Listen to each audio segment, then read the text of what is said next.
Do you want to become a permanent part of the channel? Well, now you can check out the Alliteration Gaming Patreon. Here, you're going to find different tiers that all let you get involved in my videos, as well as provide you some shoutouts, exclusive Discord access, and the ability to see my content early and ad-free. And if you're new here, you're going to need an account on the UGN site to sign up for events, locate stores, and of course, accrue points to redeem for free cards in the mail. Signing up with my exclusive referral code Alliteration is going to start you off with 50 bonus points, as well as support my work in the process. Regardless of how you help me out, thanks so much. I really appreciate your support. Now let's get on to the video. Good evening, my dear viewers. Welcome to another Alliteration Gaming video. Today we're going to be doing another deck commission. This time I was tasked by Mr. Thomas Woody once more to build a Shin Nemoto deck on the evil symbol.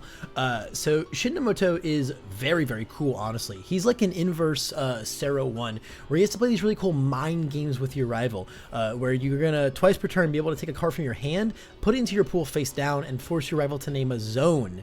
And then you unflip the added card and play it. And then if the zone that they named is not matching the attack, you get to play it with -1 difficulty, and it comes in with 3 speed. If you get this off correctly, like if you get them twice with this character is insane. -1 difficulty plus 3 speed to an attack 2 times per turn, nuts. On a 7-hander, nuts. This guy's crazy. So our deck is going to be very much built around constantly messing with our rival and kind of forcing them into darned if they do and darned if they don't situations, no matter what they call.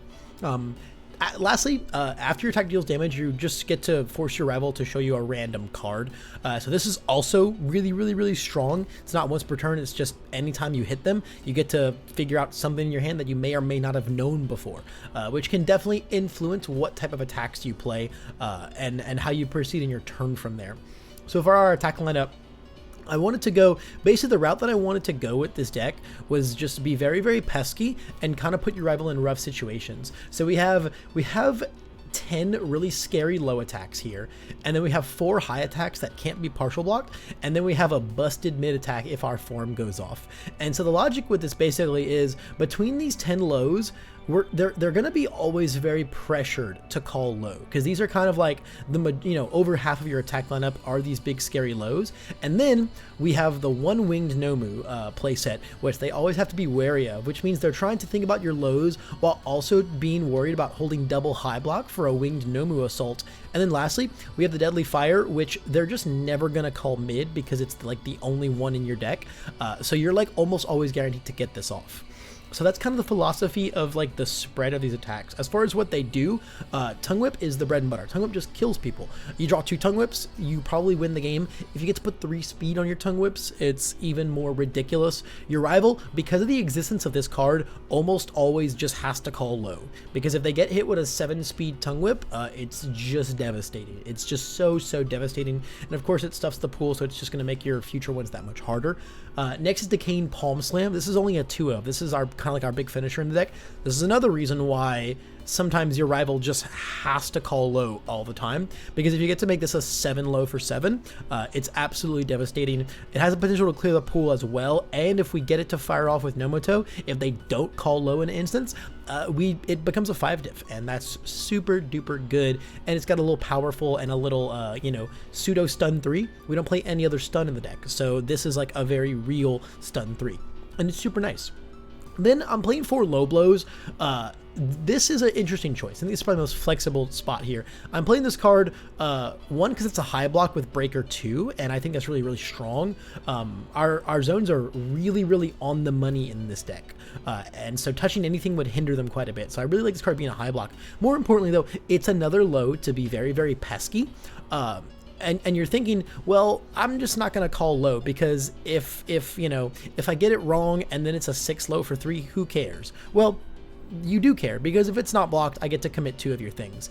And then it also takes their low blocks from them, because it's a really, really bad situation no matter what, because you either take the low block from them so that your Tongue Whips can do the real damage, or what are they going to do? Half block it and take 2? No, they're just going to take it. But then if they take it, we get to commit 2 of their foundations. So like a lot of times, you're probably just going to force them to half block this and take 2, or just take 3 and you get to commit 2 things. They pick, so it's not as devastating, but that's still, stun 2 is still very, very good. I think this card just goes really well with like really rounds out the attack lineup for what the lows want to do. Then we have Winged Nomu. This card's crazy. It cannot be partially blocked. So while your rival's worried about holding a bunch of lows for your tongue whips, they also have to worry about, well, what happens if I hold a bunch of lows and then he sends Winged Nomu at me and it's just a 7 high for 5, right? Like it's just super duper good. The only with Winged Nomu is that, like, if you open with it, you have to echo it, and then on your next form, you get to use Nemoto. Because when you echo it, you play it as your next form, so you can't combo that with Nemoto's form. But again, if you get the -1 difficulty off, it's probably okay. This card's just really, really good. It makes the rival really, really confused about what they have to hold. And honestly, the true value of Nemoto is not necessarily like always getting the ability off. If you do, it's great. But the pressure that he adds from getting to put that speed on your scariest low attacks lets you get away with just like playing these and just getting like a ton of value out of them. The Winged Nomu gets that value in the sense of he makes it really hard for them to hold those blocks. Because, like, what are you gonna do? Call low and then not hold low blocks? Like, what do you have to decide what you're planning for, and that's hard to do against a card like this and this deck in general. Lastly, Deadly Fire. This is Nemoto's own card that just says when you form it in, you get to draw a card. But more importantly, if you form it in and you get it right, or if they get it wrong, right, and you get to put that 3 speed on it, your rival just burns for 3, and this can kill him. This can kill them, can kill your rival. This is a really, really crazy card, but it's also the only mid in the deck, meaning that if your rival is like halfway intelligent, or not even halfway intelligent, but just playing the odds, right? There's one mid in your deck. Why am I ever calling mid? That kind of means that as the only mid in your deck, you get to just always get this off for free. Or if your rival's that scared of it and they call mid, then you're more than likely, 4 times out of 5, you're playing anything else and then getting your form benefits off. So again, it puts them in a really tough position when trying to deal with this card. It's also a very nice +1 low block. This card's awesome. This card's fantastic. So that's kind of our attack lineup. In the attacks here, I think that if you are not really into low blow, you can do something else here. I have Rivet Stab here, Rivet Stab, Stomp, and Stalagmite Piercer as alternative low attacks. I think as long as the attack is low, it can go with the theme of the deck. Stomp is cool, but we don't really have any positive interactions for the asset readying. I like Piercer just as like a 5 low for 5. That's super annoying. And then once again, it makes them hold their blocks really weird because they have to block it with an attack, and I mean this ability is like okay. I think a lot of the best low blocks are on attacks on a lot of the symbols, so it's kind of but it does still pack Breaker 1 as well. And then Rivet Stab, we do play a few 3 diffs in this deck to make it 5 or more damage, so it's in tandem with this enhance, so it's okay. I like that it's really cheap. But at the same time, we're not like super, we want our lows to be threatening. So this needing like, a big damage foundation to commit, I'm not crazy about, but I do think it's okay. But low blow, I really like the breaker on this card. We're a pretty defensive guy, so having some incidental breaker in the deck is super nice. Going into our assets, I've got a singular twisty surroundings in here. This just makes your rival's life even more hell because it lets you do zone changes on your moves. So you get to change your deadly fires to lows and stack up. Or if you know that they're holding high blocks, because maybe they've shown you a high block, right? You get to make your Winged Nomu lows, and you just get to do really, really cool stuff with that. It's also got Breaker 2, and also just this commit is really powerful. I think this card's very, very, very good. Next, we have 2 Hold Hostages. This is a big way that this deck gets to go in. Getting to see your rival's entire hand going into your turn is really strong. Then you're not even worried about your response for the most part, because if you know that like, oh, I know you're going into my turn without any high blocks, I get to just full send my Winged Nomus. Oh, you didn't hold enough lows? Let me poke you with this low blow, right? And then like, my tongue whips are free, or you also can use the knowledge of their hand to kind of call your forms, right? Because if you go into my turn with like no high blocks, I know you're not calling high because you don't care about my thing getting high, right? So then you kind of get to mind game with that, and it's a really, really nice back and forth. It's also just a very, very good defensive piece, and it's a 0 low block. Card's nice all around. Looking into our foundations, this is a pretty bare bones lineup. Once again, it's a small deck. 55 cards is not very large. We just have some nice staple zeros here. Desperate Times punishes them for drawing cards. Floating lets us stack some incremental damage on our moves. And We Became More also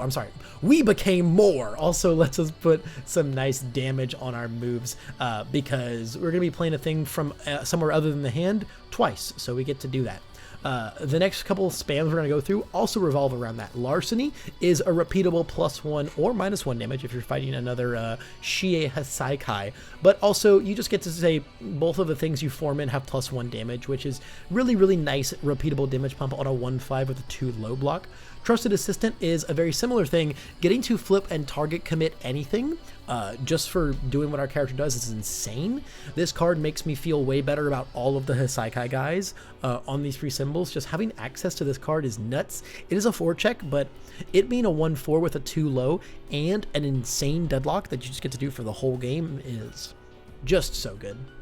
Human Garbage I really like in this deck. Human Garbage I really like in a lot of decks, to be honest. I think this card's like just super strong. Get one on board, get the rest of your discard pile. We're playing a small deck, so we're gonna ideally find a lot of them pretty fast, and just getting that free ready is nice. We don't really have a lot of ways to circumvent difficulty curve in this deck, except for getting Nemoto right twice every turn, so something like Human Garbage is a great spam. Confession just helps us, again, just makes our rivals' block sculpting even more difficult, forcing them to discard a card and draw a card, and then if the discard card was not an attack, they lose a health. Super duper good. Again, it's just very pesky. Forces them to discard their attacks, hurts their sculpt. It's just good all around. It's just good all around. Apathetic is a nice 2-of here. Kind of just rounds out our block zones and gives us some control options. Apathetic is just a card that I like to take advantage of whenever I have access to it. Citywide Crisis is also really nice. I think this card's just a cool 1-of in all these symbols. Remove Return to Printed Speed, playable while committed, is super ideal and fantastic. Helps us not get blown out by big stuff, and then also just that response to punished card draw is great. I got a couple Monstrous Ferocity in here. This is another card that I really like teching on these 3 symbols in set 5. I think being able to just have the emergency mid block from the stage is very good, and it draws a card. It's just super duper fantastic. Really handy defensive piece. And there are 3 different choices, just Sticky Balls. Tongue Whip is a big kill condition for us, so it just has even more synergy there. But for the most part, it's just a very good card. And if we're not fighting a ranged deck, it's an incredible amount of speed reduction, which is not something that we really have much of in this deck. I really just kind of have a bunch of alternate spams. If you, in the event that you don't like Human Garbage, or you think Larceny and Trusted Assistant could be more like 3-ofs in the deck, Shock Absorption can help for some speed. Seasoned Brawler helps with a little bit of card draw here and there. Lust for Battle, I think, is a really cool level of check hack, but I'm not sure this card belongs in every single deck. I think if you're not a mill deck, it's probably not great, but it's just kind of a new card that's like on my radar. I think Press Conference is very funny with this deck because you can just like flip it, show them something, and then when you do your form, do something, you put something else down. You're basically flipping it for nothing, but you're flipping it because, like, come on, are they not gonna call, right? Are they not gonna call the thing you showed them, right? So it kind of puts them in like a worse situation. And then you can even do things where, like, once they start picking up on you doing that, then you actually do start forming in the thing that you show them. Again, it could just be more mind games, probably something cuter for a little bit bigger version of the deck, but just something to think about. And you can do very similar things with your sideboard.